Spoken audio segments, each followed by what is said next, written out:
नमस्कार। आज की इस खास चर्चा में आपका स्वागत है। हम आज यानी मंगलवार 28 अक्टूबर 2025 के द हिंदू अखबार की कुछ अहम सुर्खियों पर बात करेंगे। जी। हमारा इरादा है कि इन खबरों की गहराई में जाएं और समझें कि इनकी मायने क्या है, वो भी आसान तरीके से। बिल्कुल। और आज देखिए, सुर्खियां भी कई तरह की हैं। एक तरफ गोदावरी नहरों का संकट है, सिरार 2.0 जैसा कुछ प्रशासनिक मामला, तो दूसरी तरफ अमेरिका पाकिस्तान के रिश्ते, बिग टेक की बातें, डिजिटल गिरफ्तारी जैसे नए मुद्दे भी हैं। हाँ, काफी कुछ है। और हाँ, कार्बन बाजार पर सहयोग, विज्ञान में दुनिया में आगे निकलने की होड़ और ये ग्रेट निकोबार प्रोजेक्ट भी। तो चलिए शुरू करते हैं। पहली सुर्खी जो पहले पन्ने पर ही है, सिरार 2.0 का कार्यान्वयन, स्पेशल इंटेंसिव रिवीजन। ये सुनने में तो कोई बड़ा एडमिनिस्ट्रेटिव काम लग रहा है, शायद वोटिंग लिस्ट या कुछ ऐसा। हाँ बिल्कुल, स्पेशल इंटेंसिव रिवीजन मतलब विशेष गहन पुनरीक्षण। जैसा नाम से ही लग रहा है, ये आमतौर पर किसी बड़े रिकॉर्ड या डेटाबेस को आप कह सकते हैं बड़े पैमाने पर अपडेट करने या ठीक करने की प्रक्रिया होती है। अच्छा। ये मतदाता सूची भी हो सकती है या फिर जैसे कोई और सरकारी डेटाबेस हो, किसी स्कीम वगैरह का। और इसका असर तो सीधा नागरिकों पर पड़ता है, मतलब वोट देने के अधिकार से लेकर सरकारी योजनाओं के लाभ तक। तो ये महत्वपूर्ण तो है बहुत। लेकिन सवाल ये है कि इस इंटेंसिव रिवीजन की जरूरत क्यों पड़ी अचानक? क्या रिकॉर्ड में कोई बड़ी गड़बड़ी थी या ये किसी खास मकसद से किया जा रहा है?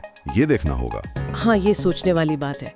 चलिए, प्रशासन और इंफ्रास्ट्रक्चर की बात चली है तो पेज 5 पर एक खबर है जो काफी चिंताजनक लग रही है। गोदावरी नहरों में कटाव हुआ है और उसकी वजह से 10,000 लोगों को निकालना पड़ा, पानी भी छोड़ना पड़ा नहरों से। ये तो बड़ा मानवीय संकट लग रहा है। हाँ, ये स्थिति वाकई गंभीर है। 10,000 लोग, ये कोई छोटी बात नहीं है। नहीं, बिल्कुल नहीं। यहाँ सवाल सिर्फ ये नहीं कि कोई प्राकृतिक आपदा है, बल्कि ये भी कि क्या इन नहरों का रखरखाव मतलब मेंटेनेंस ठीक से हो रहा था? क्या ये पुराना जो इंफ्रास्ट्रक्चर है उसकी कोई विफलता है जिसे नजरअंदाज किया जा रहा था, या फिर ये पानी के मैनेजमेंट में कोई बड़ी चूक हुई है? हो सकता है। और देखिए, इसे हम आजकल जो जलवायु परिवर्तन की घटनाएं बढ़ रही हैं, अचानक तेज बारिश, बाढ़, उसके संदर्भ में भी देख सकते हैं। हाँ, ये भी एक पहलू है जो मौजूदा इंफ्रास्ट्रक्चर पर दबाव तो डाल ही रही हैं।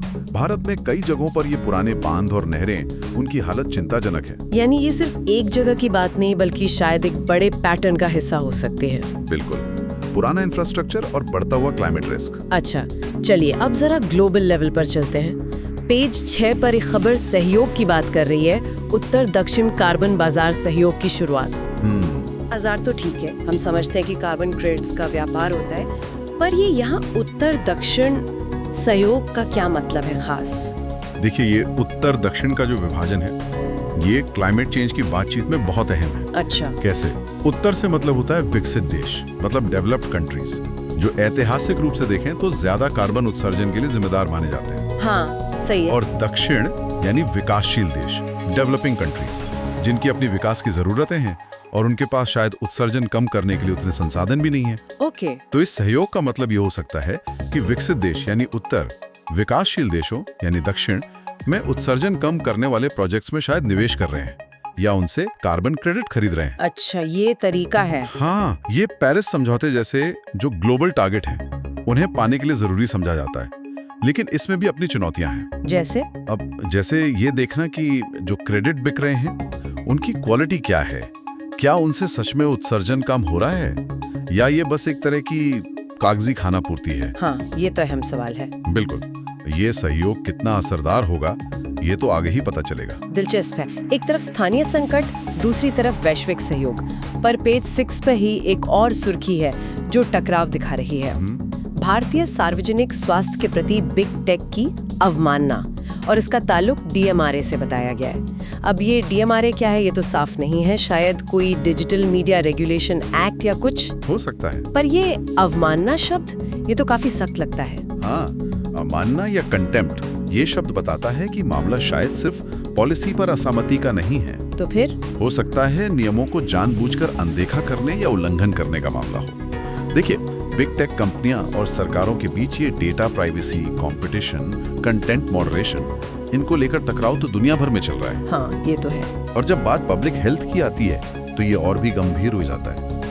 क्या ये हेल्थ डेटा के गलत इस्तेमाल से जुड़ा है या स्वास्थ्य के बारे में गलत जानकारी फैलाने से? कुछ भी हो सकता है। या हो सकता है कि ये कंपनियां किसी नए डिजिटल हेल्थ नियम, शायद यही DMRA हो, उसका पालन करने से मना कर रही हो। अच्छा, ये सुर्खी दिखाती है कि भारत भी इन बड़ी टेक कंपनियों को रेगुलेट करने की कोशिश कर रहा है और ये लड़ाई आसान नहीं होने वाली। बिल्कुल। तकनीक और नियमन का ये तनाव तो हर जगह दिख रहा है। और तकनीक की ही बात करें तो पेज 7 पर एक और कंपटीशन का जिक्र है, विज्ञान में वैश्विक नेतृत्व की दौड़। हाँ, ये तो खैर हमेशा से ही चलती आई है, पर आज के समय में इसका क्या मतलब है? आज के दौर में ये दौड़ और भी तेज हो गई है, क्योंकि साइंस और टेक्नोलॉजी अब सीधे सीधे इकोनॉमिक ग्रोथ, नेशनल सिक्योरिटी और ग्लोबल इन्फ्लुएंस से जुड़ गए हैं। सही बात है। अब ये सिर्फ नोबेल प्राइज जीतने या स्पेस में जाने तक की बात नहीं रही। तो फिर artificial intelligence, biotechnology, quantum computing, semiconductor, इन फील्ड्स में जो देश आगे निकलेगा वो एक तरह से भविष्य की इकोनॉमी और शायद जियोपॉलिटिक्स को भी शेप देगा। हाँ, ये तो है।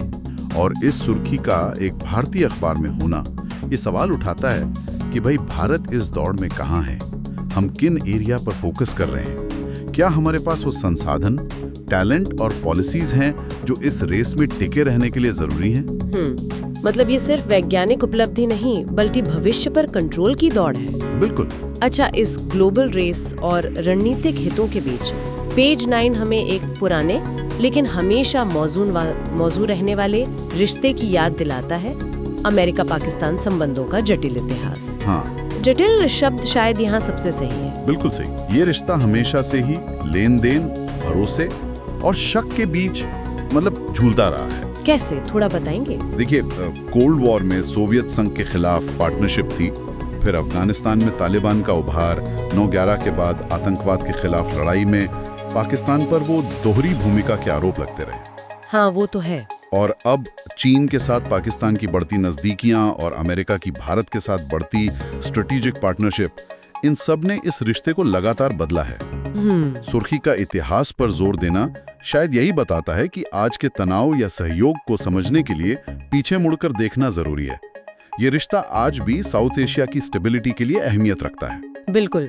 इस जटिल जियोपॉलिटिक्स के बीच भारत भी अपनी रणनीतिक महत्वाकांक्षाओं को आगे बढ़ा रहा है। पेज 10 पर ग्रेट निकोबार परियोजना GNP का जिक्र है। जी। कहा गया है कि इससे भारत के समुद्री वैश्विक व्यापार को बढ़ावा मिलेगा। ये तो बहुत बड़ी परियोजना लगती है। हाँ, स्केल में तो ये बहुत बड़ी है। ग्रेट निकोबार द्वीप जो है वो इंडियन ओशन के एक बहुत ही स्ट्रेटेजिक समुद्री रास्ते पर पड़ता है। अच्छा। तो यहाँ एक बड़ा ट्रांसशिपमेंट पोर्ट, एयरपोर्ट, टाउनशिप बनाने का प्लान है। मकसद है भारत को ग्लोबल शिपिंग का हब बनाना और हिंद महासागर में चीन का जो बढ़ता प्रभाव है उसका मुकाबला करना। तो फायदे तो दिख रहे हैं। हाँ, फायदे गिनाए जा रहे हैं। व्यापार बढ़ेगा, रोजगार मिलेगा, नेवल कैपेबिलिटी मजबूत होगी। लेकिन इसके दूसरे पहलू भी हैं, जैसे जिन पर गंभीर चिंताएं हैं। इस प्रोजेक्ट का पर्यावरण पर क्या असर पड़ेगा, खासकर वहां की जो नाजुक बायोडायवर्सिटी है और जो स्थानिक जनजातियां रहती हैं, उन पर क्या असर होगा? ये एक बड़ा सवाल है। ये विकास बनाम पर्यावरण और स्थानीय समुदायों के अधिकारों की जो बहस है उसका एक बहुत बड़ा उदाहरण है ये प्रोजेक्ट। यानी बड़े फायदे तो बड़े सवाल भी। और अब आखिर में पेज 12 पर एक सुर्खी जो आज के डिजिटल युग की एक नई और काफी परेशान करने वाली हकीकत की तरफ इशारा कर रही है। कौन सी? डिजिटल गिरफ्तारी को लेकर लोग दर-दर भटक रहे हैं। ये डिजिटल गिरफ्तारी, ये क्या चीज है? सुनने में अजीब और डरावना सा लगता है। हाँ, ये शब्द शायद कोई फॉर्मल लीगल टर्म नहीं है, तो फिर?